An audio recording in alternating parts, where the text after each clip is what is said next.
이번에는 119초 안전교육. 눈 깜짝할 사이에 발생하는 어린이 안전사고. 누구나 한 번쯤은 경험해 보셨을 텐데요. 지금부터 어린이 안전사고 응급처치에 대해서 알려드리겠습니다.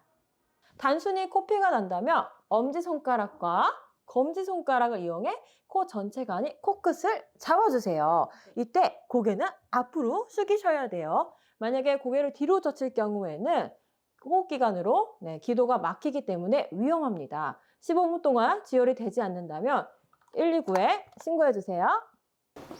아이가 갑자기 고열로 인해 경련하게 된다면 절대 흥분하지 않고 침착하게 행동해야 합니다. 경련하는 도중에 팔을 억지로 피거나 주무르고 물을 먹이거나 손끝에 바늘로 찌르는 경우는 하시면 안 되겠죠. 아이가 경련하게 되면 평평한 바닥에 눕혀 옆으로 눕혀야 되는데요. 토사물이 나올 경우에 기도가 막힐 수 있기 때문입니다.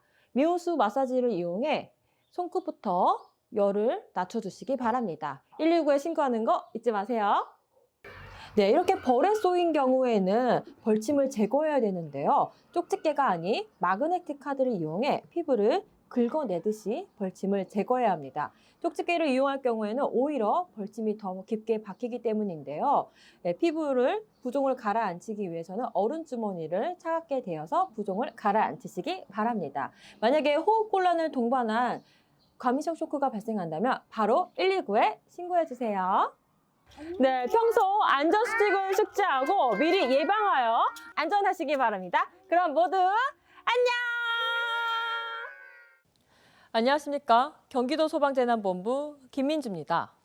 최근 3년간 어린이 안전사고는 총 10만 8,759건으로 연평균 3만 6천여 건의 안전사고가 발생하였습니다. 가정의 달인 5월이 가장 많았으며 야외 나들이와 놀이시설 이용 등 가족 단위 활동 증가에 따른 것으로 분석됩니다. 사고 원인별로는 낙상 및 추락 사고가 가장 많았으며 그 다음으로 교통사고와 열상 순으로 발생했습니다. 발생 장소별로는 절반에 가까운 47%가 가정에서 발생했으며 특히 1세 이하 영유아 사고의 대부분이 침대나 소파에서 떨어지거나 미끄러지는 등 가정 내에서 발생하는 만큼 미리 대비해야 합니다. 먼저 의자, 침대 등 가구들을 창문 가까이에 두지 말아야 하며 가정 내 모든 창문에 낙상 방지용 난간을 설치해야 합니다. 또한 잠깐 방심한 사이에 떨어질 수 있으니 보행기를 태울 때는 발코니, 난간, 그리고 계단으로부터 먼 곳에서 이용하시기 바랍니다. 세탁기 주변 발판 제거 및 뚜껑을 열지 못하게 잠가야 하며 욕실이나 화장실 바닥에는 미끄럼 방지 타일과 미끄럼 방지 스티커를 붙여 미리 안전에 대비하시기 바랍니다. 어린이 교통사고 3건 중 1건은 자전거 사고로 전체 교통사고 중 34%로 가장 많았습니다.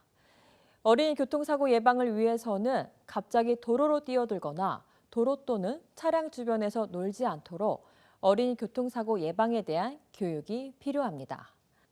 먼저 헬멧, 장갑, 보호대 등 안전장비를 착용하며 브레이크 작동 여부를 확인하고 가급적 자전거 도로를 이용하되 없다면 13세 이하 어린이는 보행자의 안전에 주의를 기울이며 보도를 이용하시기 바랍니다.